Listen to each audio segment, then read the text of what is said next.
In terms of the brain neural connections, the decision that our neural pathways supposedly make happens, I think it was something like roughly 7 seconds before either we speak or either we take action.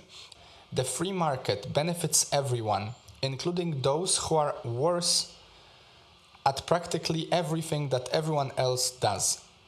The kicker is that this happens regardless of people's motives.